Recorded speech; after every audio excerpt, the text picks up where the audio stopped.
Hello, good evening. Live from the African Startup Conference here in CIC in the capital of Alger. I am here with two honored guests, all who are keynote speakers in this conference. From the first panel, I would like to introduce Mrs. Joy Isaac. Mrs. Joy Isaac, can you give a little introduction to our listeners? Hello, I'm Joy, and I am the founder of Excel Master.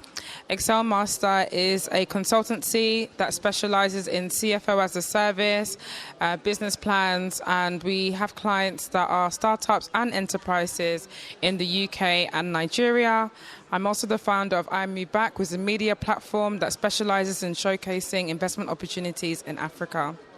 Okay, so before I move on to the gentleman here, Mr. Ekugo, I would like to just expand on something. Now, Ms. Joy here was on the panel for fostering access to an African market and breaking down barriers for startups. She had very interesting things to say, so we'll get right back to it. And after I introduce Mr. Kelechi Ekugo. Thank you. Good evening, everyone. Kelechi Ekugo is my name. I'm Senior Country Director for the U.S.-Nigeria Council. I'm primarily a public policy expert and an investment promotion advisor who shuttles between Nigeria and the U.S. I've had 14 years public sector experience out of Nigeria, advising on fiscal policy, investment promotion, industrialization, and solid minerals development. Thank you. Thank you so much. So I would like to start off with you, Mrs. Joy, sorry.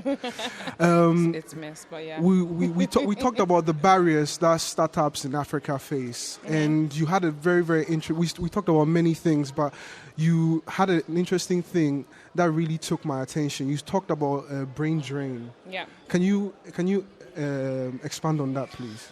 Sure. So, as we all know, there's a very serious JAPA problem that's happening in Nigeria. I mean, it's affecting the African continent, but I'll speak on what I know, which is obviously how it's affecting Nigeria at the moment. So, right now, all my friends are founders, and they can call you and tell you, like, you know, they're feeling sad. I'm like, what's going on? They're like, 2 of my staff has just resigned. 3 of my staff has just resigned. And it really affects business continuity because when they resign, it's not like in the UK where you have a notice period of 1 month, 2 months. When they resign, it's like that week they're out.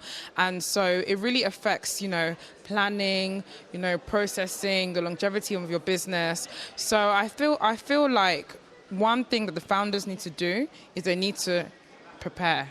It's to be expected at this point. Let's not wait for the government to come up with policies to reduce brain drain, to reduce the brain drain, for example. Let's not wait for that. As a founder, you need to think, what can I do myself to ensure that if this person leaves my company, we can still move on? What can I do? For example, you can have relationships with recruiters. You should be able to have a pipeline of talent, and you know that, okay, if I need a new finance director tomorrow, where am I going? Another thing that you should do is documentation. All your processes, we need to develop the culture of documentation. Document your processes so that the next person that comes, you can send them to the document to read it, and they can take on from there. So it's a sad situation. I'm not here to say what the solutions are. People are going to move whether or not I come up with solutions or not. If anything, what I do believe is that they will come back. I was born and raised in London. There's hundreds of us, just like me, that moved back to Nigeria. All these ones that have gone to Japan, we see them crying about Canada being too cold.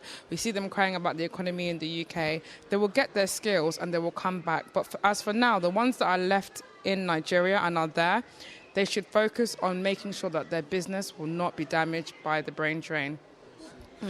Before we go on to the other barriers, I would like to come to Mr. Kelechi. Mr. Kelechi, you spoke on the panel for investing in startups, and piggybacking off what Mrs. Joy said, do you think finance or proper investments will reduce brain drain in Africa? So thank you very much. I think the issue of brain drain, it's an interesting perspective. And I think it's a perspective that could be flipped the other way around in terms of the sort of impact it can have. So first and foremost, I think, one of the challenges startups face and businesses face is access to long and cheap term capital. And one of the things I highlighted in my session was the need to focus on what we call patient capital for Africa, because the dynamics in which our business environment is in Africa is different from the dynamics you would get in the Western world and in, Europe, Asia, or Americas. Yeah, because the infrastructure is not as potent in Africa as it is back there. So the dynamics is different. You need patient capital that understands the peculiarities of the African Africa, market. of the African market. Now, of course, there are so many other factors, capacity development. As Joy had said, there's a lot of the jackpot going on. Businesses are being stifled because of those sort of human resource issue. But on the flip side, I do think that if Africa makes a concerted effort to develop its growing youth population, which is roughly 70% of your 1.2, 1.3 billion population, if you make it a concerted effort, and this is why I appreciate the African Startup Conference, where you put the right policies, the right enabling environment, you understand that these youths are the future of tomorrow, and you understand that the idea of investing in them is to create that sustainability and that economic growth for the future. What that then means is even when they start to jackpot, which basically means they start to migrate to other countries like Canada and whatever, America or UK, what then happens is there is an economic benefit, even though there's a deficit as well. And that benefit really is that, one, they go there and they contribute back through remittances to the continent. To the continent.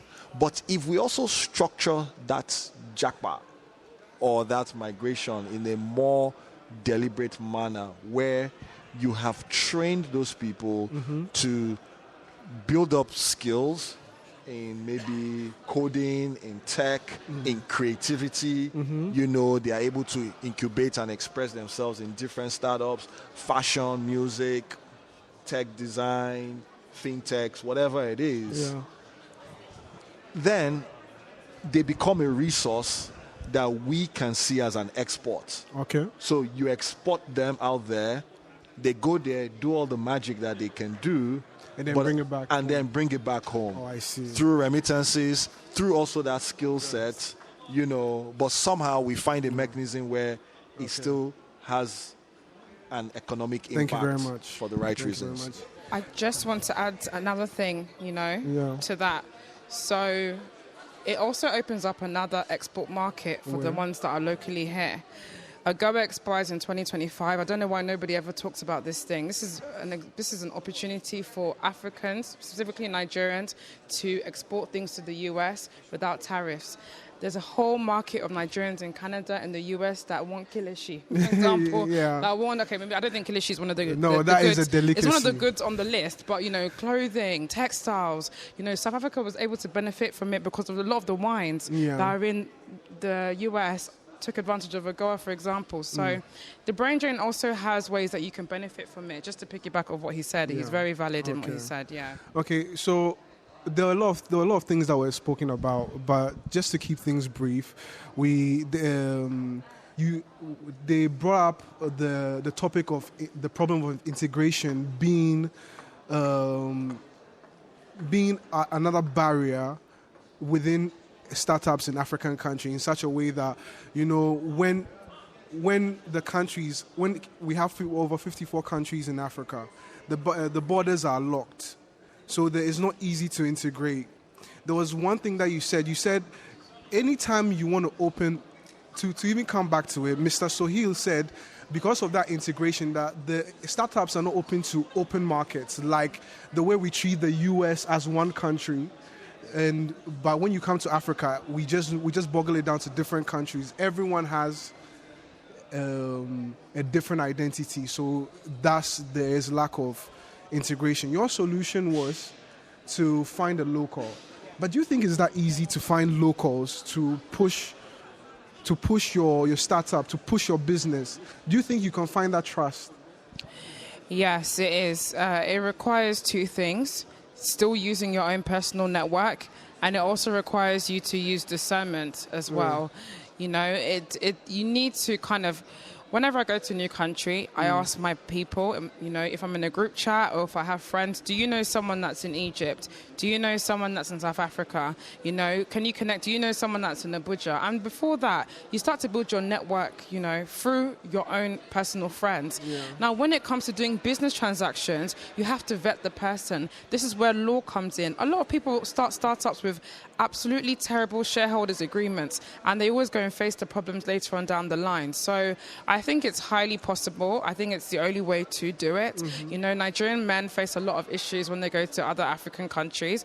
It's something that they express quite a lot. So I feel like if you want to go to Ghana, find a Ghanaian man that you can actually co-found your business with as well. I really think it would help you go a long way rather than doing it by yourself. Thank you very much. And now coming to the main man, the king of finance. You talk about US Nigeria. I mean, that is an integration between borders. Going off the topic of finance and adding it to integration, how does that work for you in this market of startups? We're talking about startups trying to grow and find new markets. So you are investing in their potential, but you're also bringing investments from overseas, right? How does that integration work, and how do you think we can improve on that? Right. Okay. So two things. First of all, looking at how we can work through our local markets first. Just piggybacking off Joy's earlier point. I think one is important that Africa starts to understand itself as a common bloc. Yeah. And we've had cases where there's now the Africa Free Trade Continental Agreement, or the AFCTA, which is meant to create an integrated Africa where there could be free trade access across all the countries. I think that should be something we should seriously take advantage of. We should understand that we have a huge population, we have tremendous resources, so there's every reason for us to harness and develop that potential collectively, rather than relying on the Western world to, give us all these goods and services. We have what it takes, we were talking earlier, Algeria has built itself in an inward somewhat manner, in a sense, and now it's gradually trying to open up, and all of that. Now, in terms of bilateral integration, for example, US and Nigeria investments and all of that. Again, Joy made a good point. She talked about the AGOA Act, the African Growth Opportunity Act, which I think came under President Obama's time. I mean, those are policies, bilateral policies that are designed to ensure that we can export a lot of our goods and services, or create a sort of easy market access into those sort of economies. And also on the flip side, it's all about the diplomacy of doing business, giving those counterparts, i.e. like the US or whoever, that sort of sense of confidence that, look, beyond the major tradable commodities, oil, gas, and all of that, there's a lot more Africa can offer, whether it's in terms of its human capital expertise, the people who are jackpying to become doctors and nurses, to the fact that now we are, you're exporting your kilishi and some interesting foodstuffs. Yeah. And also because, there are other things that we're exporting that we're not even taking serious note of. Our music, we're exporting Afrobeats, we're exporting our movies on Netflix now, and that creativity. Very soon, I believe our fashion will follow suit, our contemporary arts and all of that. Exactly. So there's a lot of that appeal, as to African content and African potential.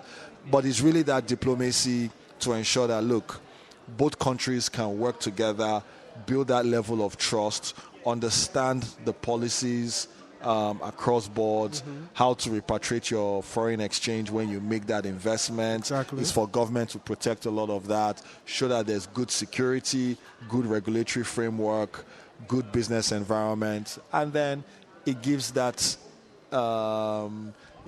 comfort that people can come in and diversify their resource from their country into a new market like Africa, Nigeria, or the likes. Thank you so much, Mr. Kelechi and Mrs. Joy.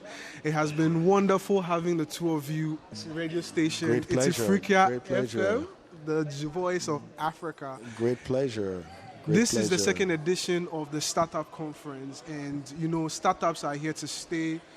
Like Mrs. Joy said, you just need to find and integrate. Find someone local, and then focus on the major things. Focus on your finances. Don't focus on being a unicorn. She didn't say that in this interview, but she said that in the conference, and you would have known if you were here. And Mr. Kelechi himself, the man of the hour, also the woman of the hour, or the man of the hour, Mr. Finance himself.